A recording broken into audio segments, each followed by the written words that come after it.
విజయనగరం జిల్లా వ్యాప్తంగా కూడా ఎన్నో క్రైములు జరుగుతూ ఉంటాయి. అదేవిధంగా ఈ క్రైమ్ను కూడా చాలా చాకచక్యంగా పట్టుకున్నటువంటి పరిస్థితులు కూడా కనిపిస్తూ ఉంటాయి. ఎవరూ లేని సమయంలో ఇంట్లని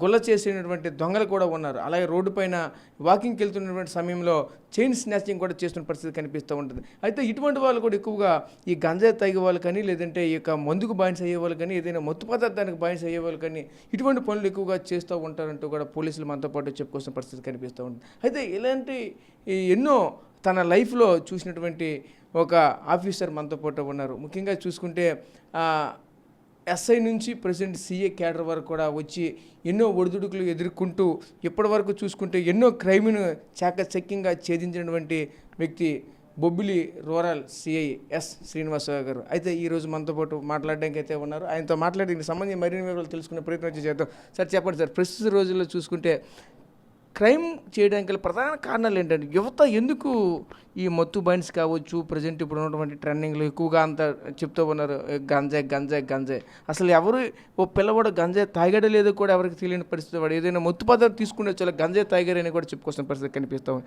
అసలు ఇదంతా కూడా మీ కెరీర్లో ఎలా అనిపిస్తూ ఉంటుంది? చూస్తే మీరు ఎస్ఐ స్థాయి నుంచి సిఏ వరకు కూడా వచ్చారు, మీరు ఎన్నో చూశారు, ఇటువంటివి ఎలా అనిపిస్తుంది ఏంటిది? నమస్కారం అండి.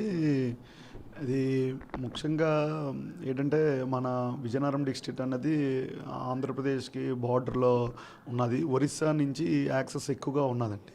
యాక్సెస్ ఎక్కువగా ఉండడం వల్ల ఏంటంటే ఈ డ్రగ్స్ ముఖ్యంగా గాంజా ట్రాన్స్పోర్టేషను ఇక్కడి నుంచి మనకి త్రూ అవుట్ వేరే వేరే రాష్ట్రాలకు వెళ్ళడానికి ముఖద్వారం అన్నమాట. మన విజయనగరంకి ఎస్పెషల్లీ ఒరిస్సా నుంచి మనకి మన డిస్ట్రిక్ట్లో తీసుకుంటే ఒరిస్సా నుంచి సాలూరు మీదుగా కొట్టకి మీదుగా ఇలాగ విశాఖపట్నం వెళ్ళడానికి కానీ లేకపోతే ఎస్కోట రూట్లో కానీ ఇలా ఉన్నాయి.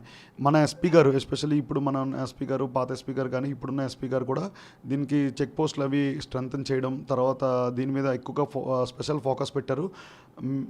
మేము ఏంటంటే ఎక్కడ సాలూరు నుంచి వచ్చిన తర్వాత డిఫరెంట్ రూట్స్లో ఎక్కడెక్కడ వెళ్తున్నాయి ఆ రూట్లన్నీ చెక్ పోస్టులు పెట్టాము. అది కాకుండా వేరే వేరే ట్రాన్స్పోర్టేషన్, పబ్లిక్ ట్రాన్స్పోర్టేషన్లో కూడా ఎస్పీ గారు ఇప్పుడు ఉన్న మా ఎస్పీ దామోదర్ సార్ అయితే ట్రైన్స్లో కూడా చెక్ చేయమంటున్నారు అనమాట.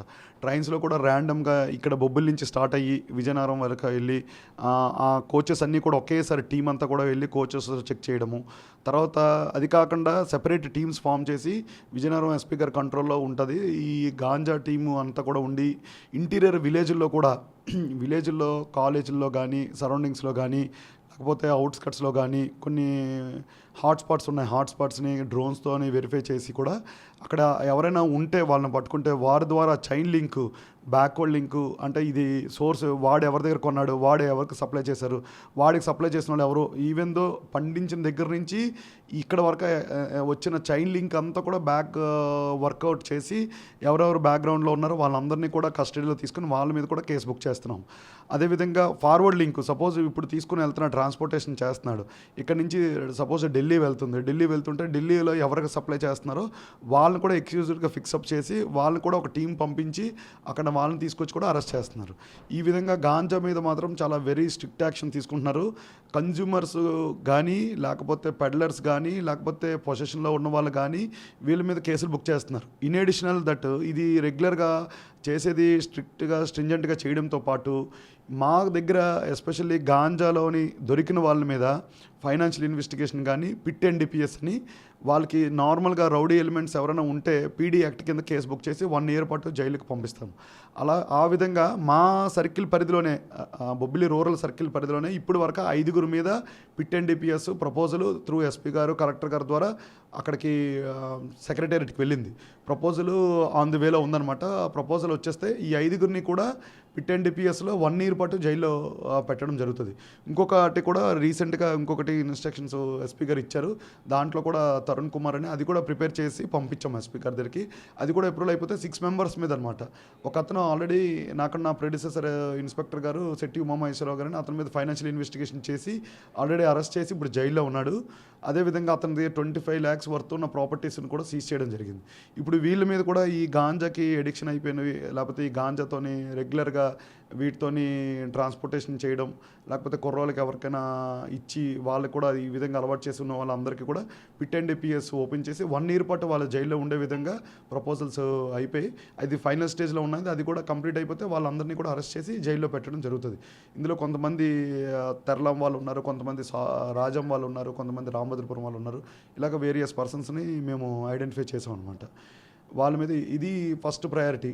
తర్వాత ఈ గాంజాతో పాటు మీరు ఇందాక అడిగినట్టుగా ఏంటంటే ఈ గాంజా కోసం ఏంటంటే క్రికెట్ బెట్టింగ్లకి వీటికి అలవాటు పడిపోయి గాంజా తాగడం, కన్జంప్షన్ చేయడం, లేకపోతే అవి అక్కడి నుంచి తీసుకుని వచ్చిన తర్వాత వేరే వాళ్ళకి అమ్మడం. వీళ్ళు ఒక 2000 రూపీస్ మెటీరియల్ తీసుకుని వచ్చి ఇది ఒక 5000 10,000కి అమ్మి ఆ డబ్బులతోని మళ్ళీ కొంతమంది వాళ్ళు కన్జంప్షన్ చేస్తూ వేరే వాళ్ళకి అమ్మి ఆ డబ్బుల ద్వారా క్రికెట్ బెట్టింగ్లకి అలవాటు పడిపోయారు అనమాట. ఈ క్రికెట్ బెట్టింగ్లకి అలవాటు పడిపోవడం వల్ల ఏమైందంటే ఇలాంటి తప్పుడు పనులన్నీ చేస్తున్నారనమాట. గాంజా కానీ లేకపోతే చైన్ స్నాచింగ్లు, దొంగతనాలు ఇలాంటివి జరుగుతున్నాయి. ఇలాంటివన్నీ కూడా ఎక్కువగా అవుతున్నాయి. విలేజ్లోని ఏంటంటే విలేజ్ వరకు కూడా చాలా వరకు తీసుకెళ్ళిపోవడం జరిగింది. కొన్నిసార్లు కొంతమంది గాంజాకు అలవాటు పడిపోయిన మత్తు పదార్థాలు నార్మల్గా ఏమైనా లిక్కర్ కన్జంప్షన్ అది చేసినా సరే విలేజ్లోనే ఎలాగైపోయిందంటే వాడు మద్యం సేవిస్తున్నా సరే గాంజా సేవించేస్తున్నాడని ఒకటి జస్ట్ ఒక పదం అందరూ ఈజీగా వర్డ్ యూజ్ చేసేస్తున్నారు. ఇది గంజాయి టీం అని వస్తున్నారు అనమాట. జనరల్గా కొంతమంది ఏంటంటే మత్తు పదార్థాలకి యూత్ బీర్లు తాగడం, లేకపోతే మందు తాగడం, మద్యం సేవించడం చేస్తున్నారు. కానీ అది ఎలాగైపోయిందంటే వీళ్ళు గాంజా టీంకి అలవాటు పడిపోయారు, వీళ్ళు గాంజా బ్యాచ్ అయిపోయారు అని అంటున్నారు అనమాట. యాక్చువల్గా అయితే గాంజా కన్జంప్షన్ చేసినా లేకపోతే ట్రాన్స్పోర్టేషన్ చేసినా మేము ఆల్రెడీ ఇన్ఫర్మేషన్ పెట్టుకున్నాము, రెడ్ హ్యాండెడ్గా పట్టుకుంటున్నాము. ఈ మధ్య దీంట్లో ఇంకా అడ్వాన్స్డ్గా ఏంటంటే మన రాష్ట్ర ప్రభుత్వం ద్వారా మన గవర్నమెంట్, ఏపీ పోలీస్ గవర్నమెంట్ ఏంటంటే ఇప్పుడు గాంజా కిట్లు అనేది మా అందరికీ పోలీస్ డిపార్ట్మెంట్కి ఇష్యూ చేశారు. ఈ గాంజా కిట్తో ఎలాగంటే ఇంతకుముందు కోవిడ్ టెస్ట్ ఎలాగైతే థ్రోట్తో కానీ టెస్ట్ చేసేవారో అలాగా ఇమీడియట్గా యూరిన్తోని మనము సపోజ్ ఒక పర్సన్ని, ఒక సస్పెక్ట్ని వీడు గాంజా కన్జంప్షన్ చేశాడని డౌట్ ఉంటే అతను యూరిన్ శాంపిల్స్ని కలెక్ట్ చేసుకుని దీంట్లో ఈ కిట్లోని ఒక 2 drops కానీ వేస్తే మనకి అందులోని చూపిస్తుంది ఇది పాజిటివ్ నెగిటివ్ అని చూపిస్తుంది. పాజిటివ్ వస్తే ఇలాగ లైన్ వస్తుంది. ఇమీడియట్గా దాని మీద మనము ఏదైనా అతని మీద యాక్షన్ తీసుకోవడానికి అవకాశం ఉంటుంది అనమాట. కాబట్టి ఇది గాంజా అనేది ఇప్పుడు ప్రతి గవర్నమెంట్కి ఇంట్రెస్టెడ్, ప్రయారిటీ ఉన్నది. ఎందుకంటే వీటిని కంట్రోల్ చేయకపోతే ఇంకా ఇన్ ఫ్యూచర్లో ఇంకా ఎక్కువ స్ప్రెడ్ అయిపోయి మనం అన్కంట్రోల్డ్ అయిపోద్ది. కాబట్టి దీని మీద చాలా స్ట్రింజెంట్ యాక్షన్ తీసుకుంటున్నారు. అదేవిధంగా మా ఎస్పీ గారు అయితే ఉమెన్కి ఎక్కువ ప్రయారిటీ ఇస్తున్నారు. ఉమెన్ ప్రొటెక్షన్ మనం కంపల్సరీకి ఫస్ట్ అండ్ ఫార్మోస్ట్ ప్రయారిటీ పోలీస్కి ఉమెన్కి ప్రొటెక్షన్ ఇవ్వాలి. ఆమె వర్క్ చేసే వర్క్ ప్లేస్లో హెరాస్మెంట్ ఉంటే వాళ్ళ మీద ఆ కేసులు కట్టడం, లేకపోతే విలేజ్లో బయట సివిలియన్లో సొసైటీలో ఏదైనా ఉన్నా పబ్లిక్ ప్లేస్లో ఏదైనా హెరాస్మెంట్ ఉన్నా వాటికి ఎక్కువ ప్రయారిటీ ఇమ్మన్నారు. వాళ్ళకి ఏదైనా ఇష్యూ ఉంటే దాని మీద ఎక్కువ ప్రయారిటీ ఇమ్మన్నారు అనమాట. ఇచ్చి ఫర్దర్గా ఎంత స్ట్రింజెంట్ యాక్షన్ అయితే అంత తీసుకోమన్నారు. అవతల వాళ్ళు ఎవరైనా హెరాస్ చేస్తుంటే వాళ్ళ మీద కేసులు కట్టడము, షీట్ ఓపెన్ చేయడము, తర్వాత వాళ్ళని రిమాండ్ పెట్టడము, తర్వాత వాళ్ళు రిపీటెడ్ చేస్తే వాళ్ళకి బెయిల్ క్యాన్సిలేషన్ చేయడము, ఇలాంటి మల్టిపుల్ ఇష్యూస్ అన్నీ కూడా మాకు ఇన్స్ట్రక్షన్స్ ఇస్తున్నారన్నమాట. కాబట్టి మేము ఉమెన్కి కూడా ఏదైనా మహిళల భద్రతకి ఫస్ట్ ప్రయారిటీ అనమాట. మాకు పోలీస్ పాయింట్ ఆఫ్ వ్యూలోని గవర్నమెంట్ పైనుంచి అలాగే ఇన్స్ట్రక్షన్స్ ఉన్నాయి, డీజీ గారి దగ్గర నుంచి, మా ఐజీ గారి దగ్గర నుంచి. అదేవిధంగా మా ఎస్పీ గారు కూడా డైలీ టెలికాన్ఫరెన్స్లో ఇన్స్ట్రక్షన్స్ ఇస్తారు. ఉమెన్కి మాత్రం ప్రయారిటీ ఇవ్వండి, వాళ్ళకి భరోసా మనం ఉన్నాం ఏది ఉన్నా అని చెప్పేసి ప్రజల దగ్గరికి వెళ్ళమన్నారు. అందుకని మేము ప్రతిరోజు 2-3 విలేజెస్ విజిట్ చేసి వాళ్ళు ఒక్కొక్కసారి ఇంటి దగ్గర ఉంటే ఇంటి దగ్గర, లేకపోతే ఈ ఉపాధి హామీ పథకం పనులకు వెళ్ళిపోతే ఆ పనుల దగ్గర కూడా వెళ్ళి మేము భరోసా ఇస్తున్నాం, చెప్తున్నాం వాళ్ళకి మీకు ఏదైనా ఉంటే 112 కాల్ చేయొచ్చు, మీరు పోలీసులకి సమాచారం ఇవ్వచ్చు, ఇచ్చిన వెంటనే మేము ఇమ్మీడియట్గా రెస్పాండ్ అవుతాము విత్ ఇన్ షార్ట్ టైంలోనే. తర్వాత శక్తి యాప్ కూడా డౌన్లోడ్స్ అందరికీ అవేర్నెస్ చేస్తున్నాము. ఆ శక్తి యాప్లో ఏంటంటే మనం కాల్ చేయకపోయినా SOS అని ఉంటుంది. ఆ మొబైల్ని మనం ఇలాగ షేక్ చేసిన తర్వాత అక్కడ సిచ్యువేషన్ బట్టి ఎమర్జెన్సీ కాల్ అనేది మాకు కమాండ్ కంట్రోల్కి వెళ్తుంది. కమాండ్ కంట్రోల్ నుంచి మాకు ఇన్ఫర్మేషన్ వచ్చిన వెంటనే దగ్గరలో ఉన్న పోలీస్ స్టేషన్కి వెళ్ళి ఆ పోలీస్ స్టేషన్ నుంచి ఇమ్మీడియట్గా స్టాఫ్ షార్ట్ టైంలోనే వెళ్తారనమాట, వాళ్ళు రెస్క్యూ చేయడం జరుగుతుంది. ఇలాంటి ఈ శక్తి యాప్ గురించి కూడా ప్రజలకు అవగాహన కలిగిస్తున్నాం. మేము ఉమెన్కి ఎంత ప్రయారిటీ అయితే అంత ప్రయారిటీ ఇస్తాము, మీకు అందుబాటులో ఉంటున్నామని అందరికీ కూడా తెలియపరుస్తున్నాం. అంటే గంజాయి అన్నారు, ప్రశ్న ఉమెన్, ఇవన్నీ కూడా మీ వంతుగా మీరు ప్రయత్నం చేస్తున్నారు. ఖచ్చితంగా దాన్ని అంతా నిర్మూలించాలనే ముందుకు వెళ్తున్న పరిస్థితి కనిపి క్రైమ్ రేట్ ఇప్పుడు చూస్తూ ఉంటే రోజు రోజుకి పెరుగుతున్న పరిస్థితి కనిపిస్తుంది. ఈ క్రైమ్ ఈ దొంగల్లో రకరకాలుగా కనిపిస్తూ ఉన్నారు. ఒక్కొక్క దొంగ ఒక్కొక్కలా కనిపిస్తుంది. ఇప్పుడు చైన్ స్నాచర్ ఉన్నాడు, వాడుకలా ఉన్నాడు, ఇంట్లో పడి దొంగలు ఒకలా ఉన్నారు. ఇంకొకరు ఎవరు లేనప్పుడు వెళ్ళి ఒక బ్యాచ్గా వచ్చి ఒక చెడ్డీ గ్యాంగ్గా ఇంతకుముందు చెప్పుకునేది అలాంటి గ్యాంగులు ఉన్నాయి. కొంతమంది చూస్తే అంతర్రాష్ట్ర దొంగలు కూడా వస్తున్న పరిస్థితి. అంతా ఎలా గుర్తిస్తున్నారు? అది ఇంట్రెస్టింగ్ ఎలా ఉంటుంది? అది చూస్తూ ఉంటే అది చెప్పుకోవడానికి కూడా చాలా ఇంట్రెస్టింగ్గా ఉంటుంది. అది ఎలా అది ట్రేస్ అవుట్ చేస్తున్నారు ఏంటి? అది ఇంట్రెస్టింగ్ అంటే ఏంటంటే అండి, మెయిన్ ఏంటంటే డిఫరెంట్ గ్యాంగ్స్ ఉంటాయి సార్. జనరల్గా లోకల్ అఫెండర్స్ కూడా ఉంటారు. కొంతమంది లోకల్ అఫెండర్స్ ఏం చేస్తారంటే డే టైం దొంగతనాలు చేస్తారు, కొంతమంది నైట్ టైం చేస్తారు. ఈ డే టైం దొంగతనాలు చేసిన వాళ్ళు ఏం చేస్తారంటే ఇళ్ళకి తాళం వేసుకుని ఏదో పనులకు వెళ్ళిపోతుంటే తాళాలు ఎక్కడని ఇంటి దగ్గర వాళ్ళ ఇంటి దగ్గర బాత్రూంలోనో కరెంట్ మీటర్ పైనో లేకపోతే ఇంటి దగ్గర బయట వరండాలోనో కిటికీల దగ్గర పెడుతూ ఉంటారు. వాళ్ళు ఏం చేస్తారంటే ఆ తాళాలు తీసుకుని దొంగతనాలు చేసి మళ్ళీ సేమ్ యాజ్ ఇట్ ఈస్గా తాళాలు వేసి వెళ్ళిపోతుంటారు. అదేవిధంగా అలా కాకుండా నైట్ టైము దొంగతనాలు చేస్తారు. ఇంప్లిమెంట్స్ తెచ్చి ఆ తాళాలు మేడ మీద వేసవికాలంలో సమ్మర్లో పడుకుంటే ఇంటి దగ్గర ఆ తాళం కప్పకి బ్రేక్ చేసి లోపలికి వెళ్ళి బీరువాల అల్మరాలు అన్నీ కూడా డబ్బులు దొంగతనాలు చేసేస్తుంటారు. ఒక్కొక్కసారి వేరే స్టేట్ నుంచి కూడా గ్యాంగ్ దిగుతూ ఉంటారు. మొన్న రీసెంట్గా రాజంలో కూడా మా బ్యాచ్మేట్ ఆయన పట్టుకున్నారు. వాళ్ళు ఏంటంటే మధ్యప్రదేశ్ నుంచి ధార్ అని చెప్పేసి ధార్ గ్యాంగ్ అంటారు. డిఫరెంట్ గ్యాంగ్స్ ఉన్నాయి. వాళ్ళు ఏంటంటే నైట్ టైం బై రోడ్ కానీ బై ట్రైన్ కానీ వచ్చి దగ్గరలో ఐడెంటిఫికేషన్ చేసుకుని రెక్కీ చేసుకుని నైట్ టైం అఫెన్స్ చేసుకుని మళ్ళీ ఇమీడియట్గా వెళ్ళిపోతారు. ఒక్కొక్కసారి 1-2-3 హౌసెస్ ఇచ్చేస్తారు.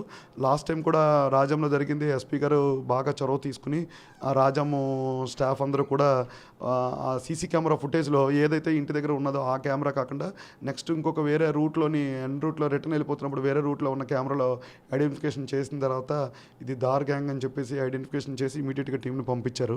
ఇలా డిఫరెంట్ జరుగుతుంటుంది. ఏంటంటే దీని అందరికీ కూడా ప్రజలందరూ ముందే అప్రమత్తంగా ఉండాలి, ప్రివెన్షన్ ఉండాలన్నమాట. అంటే మీరు సపోజ్ ఏదైనా వేరే క్యాంప్స్ షిరిడి తిరుపతి ఎక్కడికైనా వెళ్తున్నారంటే లోకల్ పోలీస్ స్టేషన్కి ఇన్ఫామ్ చేయాలి. ఒకవేళ ఆ ఏరియాలో నెట్వర్క్ ఉంటే మేము లాక్డ్ హౌస్ మానిటరింగ్ సిస్టమ్ అని LHMS కెమెరాస్ ఫిక్సప్ చేస్తాము.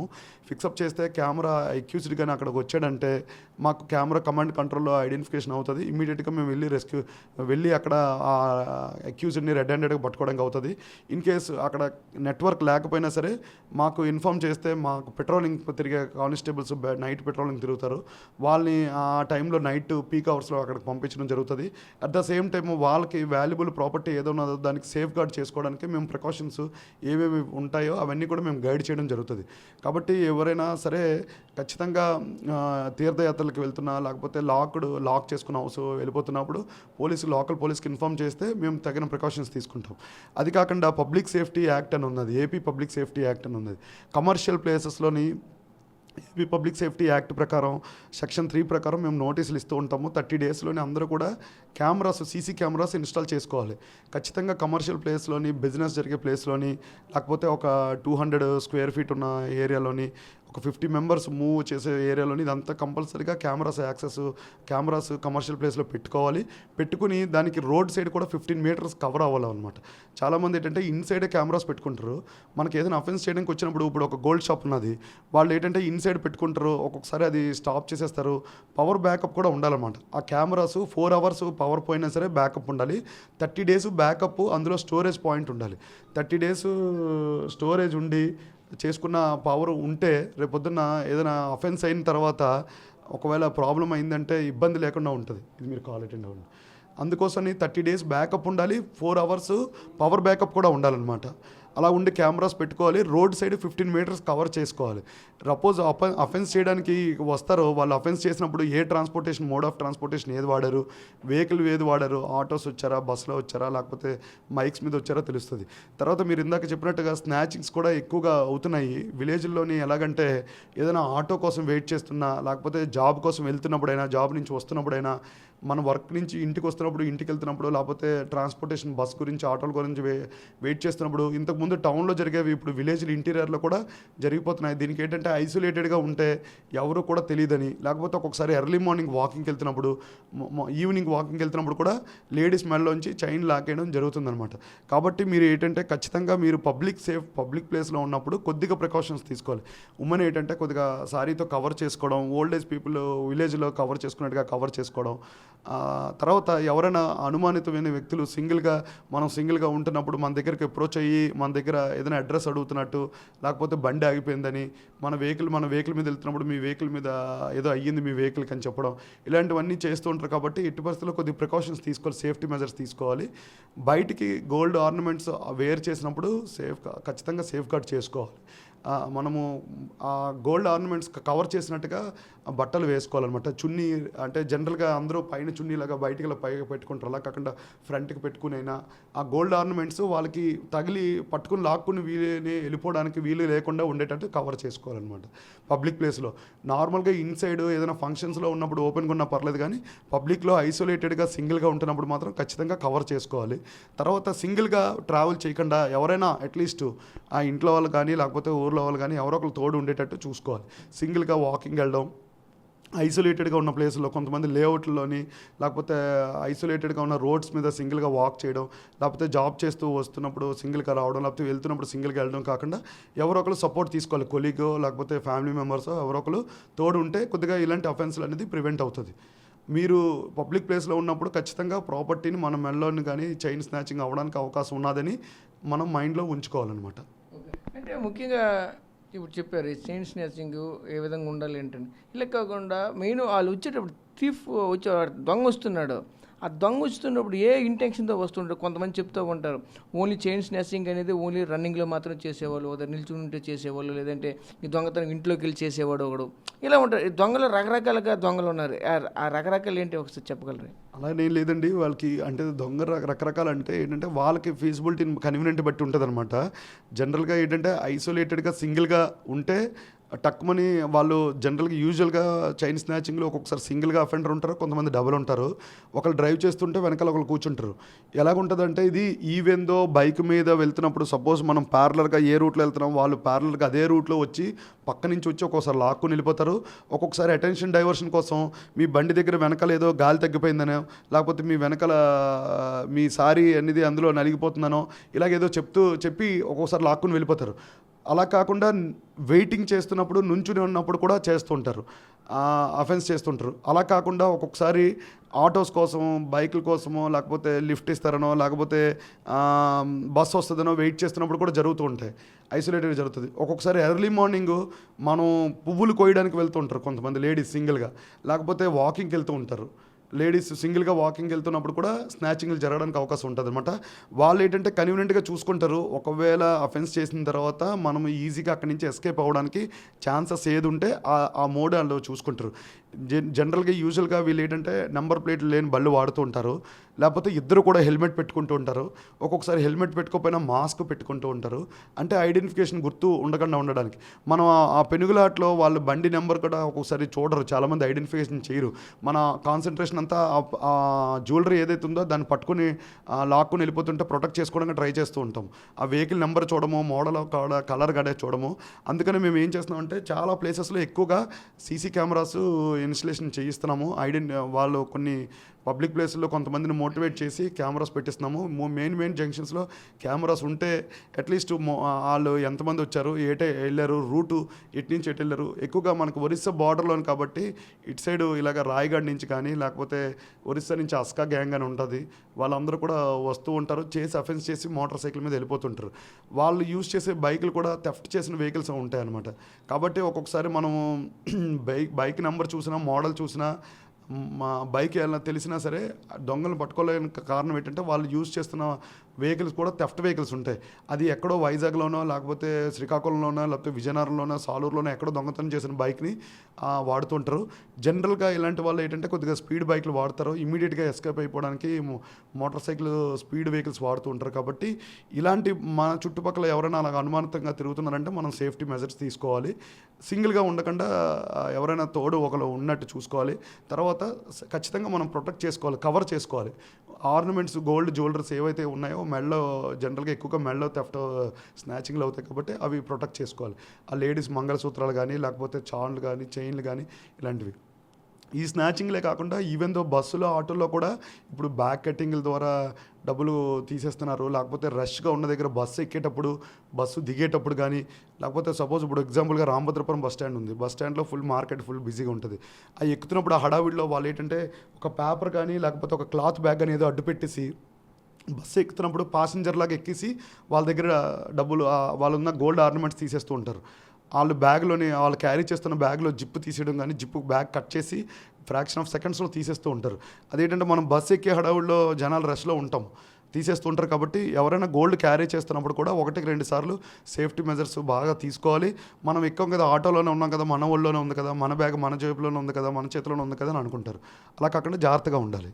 అంటే ముఖ్యంగా ఇటువంటి గ్యాంగ్లు అన్నారు. ఇప్పుడు ఇక్కడ ఒరిస్సాలో చూసుకుంటే రాయగఢ్లో ఇక్కడో గ్యాంగ్ అని, లేదంటే థార్ గ్యాంగ్ అని చెప్పుకో. ఇటువంటి గ్యాంగులు మీ లైఫ్ కెరియర్లో, ఈ ఉద్యోగం కెరియర్లో ఎస్ఐ నుంచి ఇప్పుడు సిఏ వరకు వచ్చారు. ఈ కెరీర్లో ఏ గ్యాంగులతో మీరు చూసారు? బెస్ట్గా ఉన్నటువంటి, అంటే మీరు క్రైమ్ థ్రిల్లింగ్గా ఉన్నటువంటి ఏదైనా సరే సాహసం చేశారు? క్రైమ్ థ్రిల్లింగ్ ఉన్నవి పెద్ద పెద్ద గ్యాంగ్లు కాకపోయినా విజయనగరం వన్ టౌన్ చేసినప్పుడు ఒక గ్యాంగ్ అంటే వాళ్ళు ఏంటంటే జరిగింది మీకు కూడా తెలుసు. ఒక సుమారు 20 తులాస్ గోల్డ్ ఒకటి థెఫ్ట్ అయింది విజయనగరము మనకి దండుమారమ్మ టెంపుల్ పక్కన పోలీస్ వాళ్ళు ఎక్కువ మంది ఉండే హౌసెస్ ఉన్నాయి. అందులో ఒక ఇంట్లో ఏంటంటే వీళ్ళ ఎంఓ ఏంటంటే ఒక లేడీ ఉంటారు, రోడ్డు మీద వేస్ట్ మెటీరియల్ వాడుకున్నట్టు, చెత్తలన్నీ ఎత్తుకున్నట్టు, బాటిల్స్ గట్ట ఎత్తుకున్నట్టు, లేకపోతే ఇంటి దగ్గర వేస్ట్ మెటీరియల్ ఏమైనా ఉంటే తీసుకున్నట్టుగా చేస్తుంటారు. చిన్నపిల్లలు వాళ్ళు 4 ఇయర్స్ 3 ఇయర్స్ 4 ఇయర్స్ 5 ఇయర్స్ బాబు పాప ఉంటూ ఉంటారు. విజయనగరంలో ఏం జరిగిందంటే లాస్ట్ ఇయర్ అది దండుమారమ్మ ఉన్న టెంపుల్ ఉన్న ఏరియాలోని కాళీఘాట్ కాలనీ అంటారు. ఆ కాళీఘాట్ కాలనీలోని ఏం చేశారంటే ఒక ఇంట్లో ఒక లేడీ ఆవిడ బయటికి మాట్లాడుకోవడానికి నైబర్స్ ఇంటికి వెళ్ళిపోతే ఆవిడ బీరువా ఇంటి డోరు సగం పార్షియల్గా వేశారనమాట. బీరువా కూడా తలుపు తాళం వేసుకోలేదు. ఈవిడ ఏంటంటే వాళ్ళ బాబుని వీళ్ళు ఏం చేస్తారంటే చిన్నపిల్లలు ముందు పంపించేస్తారు. ఎవరైనా ఇంట్లో ఐడెంటిఫికేషన్ చూసిన తర్వాత ఎవర్రా బాబు నువ్వు ఏంటి వచ్చావు ఇలాగ అని అంటే అప్పుడు చిన్నపిల్లలు వస్తారు తెలియక అని చెప్తారు. ఇది జార్ఖండ్ నుంచి వచ్చారనమాట. వీళ్ళు జార్ఖండ్ దగ్గర టాటానగర్ నుంచి వచ్చారు. వచ్చిన తర్వాత వాళ్ళు అప్పుడు ఏం చేశారంటే ఈ అఫెన్స్లో ఖచ్చితంగా ఈ అఫెన్స్లో ఏం జరిగిందంటే ఇంట్లోకి వెళ్ళిపోయిన తర్వాత ఈ ఇంటి హౌస్ ఓనర్ ఎవరైతే లేడీ ఉందో పక్కింట్లో నైబర్తో మాట్లాడుకుంటున్నారు. పార్షియల్గా డోర్ వేసి ఉంచారు. వీళ్ళు ఇంట్లోకి వెళ్ళిపోయిన తర్వాత బీరువా తాళం కూడా తీసున్నది కదా, బీరువా తీసిన తర్వాత వాళ్ళ అమ్మాయి వైజాగ్లో ఉంటే వాళ్ళు ఊరు వెళ్తారని చెప్పి వాళ్ళ అమ్మాయి తలక గోల్డ్, ఈవిడ తలక గోల్డ్ 20 తులాస్ గోల్డ్ ఇంట్లో బీరువాలో ఉంటే తీసిన తర్వాత వెంటనే బయటకు వచ్చి ఫ్రాక్షన్ ఆఫ్ సెకండ్స్లోనే వెళ్ళిపోయారు. బీరువా లాక్ వేసి లేదు, డోర్ లాక్ వేసి లేదు. వెంటనే వీళ్ళు తీసుకుని అక్కడి నుంచి ఆ రోజు వర్షం కూడా పడుతుంది, ఫాస్ట్గా వెళ్ళిపోయారు. మా క్రైమ్ మీటింగ్ జరుగుతుంది, మాకు ఇంట్లో దొంగతనం జరిగిందని వచ్చిన వెంటనే మేము ఇమీడియట్గా వచ్చాము. ఆ దండుమారమ్మ టెంపుల్ దగ్గర ఒక లేడీ వెళ్తుందని మాత్రం ఐడెంటిఫికేషన్ అయింది. అక్కడ మటన్ షాప్ అతను మాత్రం చూశారు. మనం ట్రాక్ చేసాం అమ్మాయి ఎక్కడ వెళ్తుందని చెప్పేసి. తర్వాత ఆవిడ ట్రాక్ చేసిన తర్వాత సీసీ కెమెరా ద్వారా ఒక ఆటో ఏదో ఎక్కిందని తెలిసింది. మనం ఆటో ఐడెంటిఫికేషన్ చేసుకున్నాము. ఆటోని పట్టుకుని వెళ్తే కాంప్లెక్స్ దగ్గర దించారన్నారు. కాంప్లెక్స్ దగ్గర నుంచి కూడా కాంప్లెక్స్లోకి వెళ్తున్నప్పుడు కెమెరాలో కూడా చూసాం. బట్ అక్కడి నుంచి ఎక్కడికి వెళ్ళిందో మనకేం తెలియలేదు. అయితే సిమిలర్ టైప్ ఆఫ్ అఫెన్స్ ఎంఓలోనే ఈ టైప్ ఆఫ్ గ్యాంగ్లోనే ఇంకొక లేడీ మనకేంటంటే అక్కడ విజయనగరం 2 టౌన్లోని మనకు ఇంకొక లేడీ కూడా దొరికింది. ఆవిడని కూడా అప్పుడు మనం ఇంట్రాగేషన్ చేస్తే వీళ్ళ టీం మెంబర్స్ ఇంకా ఉన్నారని కూడా తెలిసింది. ఆ తర్వాత అప్పుడు మనం వీళ్ళు ఇక్కడ నుంచి కాంప్లెక్స్ నుంచి ఎక్కడికి వెళ్ళారని చెప్పేసి వైజాగ్ వెళ్ళాము. వైజాగ్ వెరిఫికేషన్ చేస్తే వైజాగ్ నుంచి కూడా వాళ్ళు ఆ టీం వెళ్ళిపోయారని చెప్పి తెలిసింది. ఆ తర్వాత వీళ్ళు సొంతూరు ఎక్కడ ఏంటని తెలిస్తే జార్ఖండ్ అని తెలిసింది. జార్ఖండ్ టాటానగర్ నేను ఎస్ఐ గారు టీము అందరం కూడా నైట్ బయలుదేరి వెళ్ళాము. అక్కడికి వెళ్తే హౌస్ వాళ్ళ అక్కడ లోకల్ పోలీస్ ద్వారా ఆ పర్సన్ ఐడెంటిఫికేషన్ చేసుకుని ఆ నెంబర్ ద్వారా అడ్రస్ తీసుకుని లోకల్ పోలీస్ సపోర్ట్ తీసుకుని ఆ ఇంటికి వెళ్తే ఆ అఫెండర్స్ అక్కడ లేరు. బట్ వాళ్ళ ఇల్లు చాలా ఎలాగుందంటే చాలా అబ్రేజింగ్గా ఉన్నదనమాట చూడడానికి ఇల్లు. బట్ లోపలికి వెళ్తే అడ్వాన్స్డ్ వైఫైకి పెట్టి జియో హాట్స్పాట్తో జియో కెమెరాస్ పెట్టి వైఫై పెట్టుకుని కెమెరాస్ పెట్టుకున్నారన్నమాట. అడ్వాన్స్ కెమెరాస్ పెట్టుకుని ప్రతి రూమ్లో ఒక ఎక్సెప్ట్ బాత్రూంలో తప్ప హాల్లోని, కిచెన్లోని, బెడ్రూమ్లోని అన్ని గదుల్లో కూడా కెమెరాస్ పెట్టుకుని అక్కడ లైవ్ వాళ్ళ మొబైల్లో చూసుకునే విధంగా, తర్వాత టీవీలో చూసుకునే విధంగా పెద్ద డిస్ప్లే పెట్టి టీవీ పెట్టి వైఫై కనెక్ట్ చేసి ఉంది. ఇల్లు చూస్తే చాలా ఘోరంగా ఉంది. కానీ వీళ్ళ కెమెరాస్ అన్ని యూజ్ చేసుకుని, అంటే వీళ్ళ ఇంట్లోకి ఎవరైనా వస్తే వీళ్ళు రేపొద్దున హౌస్ సెర్చ్ చేయడానికి వచ్చారు, లేకపోతే ఇంట్లోకి ఇల్లీగల్గా దూరారు, మా ఇంట్లో ఉన్నవన్నీ పట్టుకుని వెళ్ళిపోయారని అడ్వకేట్తో పిటిషన్ ఫైల్ చేయించడానికి వీళ్ళు ముందుగా ప్రిపేర్ అయి ఉన్నారనమాట.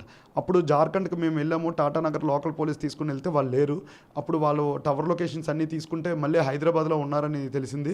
అప్పుడు హైదరాబాద్లో ఉంటే రామచంద్రనగర్ పోలీస్ స్టేషన్ మా బ్యాచ్మేట్ ఉంటే సీఏతో పంపించి అక్కడ వాళ్ళు ఐడెంటిఫికేషన్ చేసి మేము ఇమీడియట్గా మా టీంని, అప్పుడు నేను జార్ఖండ్ నుంచి బయలుదేరిన తర్వాత ఇక్కడ విజయనగరం నుంచి ఒక టీము హైదరాబాద్ బయలుదేరారు. అప్పుడు మళ్ళీ ఫ్లైట్లో హైదరాబాద్ వెళ్ళిన తర్వాత అక్కడ లోకల్ సీఏ సపోర్ట్తో ఒక బ్యాంగిల్ దొరికింది. ఏదైతే మనకు విజయనగరంలో దొంగతనం జరిగిందో ఆ 20 తులాల్లోని ఒక బ్యాంగిల్ దొరికింది, వాళ్ళ మనవరాలు బ్యాంగిల్ దొరికిన తర్వాత అది కన్ఫర్మ్ చేసుకుని వాళ్ళని తీసుకుని వచ్చి ఇంట్రాగేషన్ చేసి మళ్ళీ హైదరాబాద్ నుంచి తీసుకొచ్చిన తర్వాత ఇతను ప్రాపర్టీని సామర్లకోటలో రైల్వే స్టేషన్ దగ్గర ఒక తోటలో దాచాడు. అప్పుడు ఆ ప్రాపర్టీ నా సామర్లకోట తోటలో దాస్తే అక్కడికి వెళ్ళి మళ్ళీ ఆ రికవరీ చేసుకుని ఆ ఫ్యామిలీకి ఆ 20 తులాస్ గోల్డ్ ఇంటాక్ట్ ప్రాపర్టీ ఇవ్వడం జరిగింది అప్పుడు విజయనగరం 1 టౌన్ చేసినప్పుడు. ఇంకా వేరే వేరే కేసులు ఉన్నాయి, కానీ ఇది ఇంపార్టెంట్ కేసు ఒకటి చాలా చేసిన కేసు అనమాట. అంటే ఇదే కాకుండా ప్రస్తుత రోజుల్లో ఇప్పుడు ఈ సైబర్ క్రైమ్లో చాలా కేసులను ఛేదించారు, అందులో ఎన్నో ప్రశంసలు కూడా అందుకున్నారు.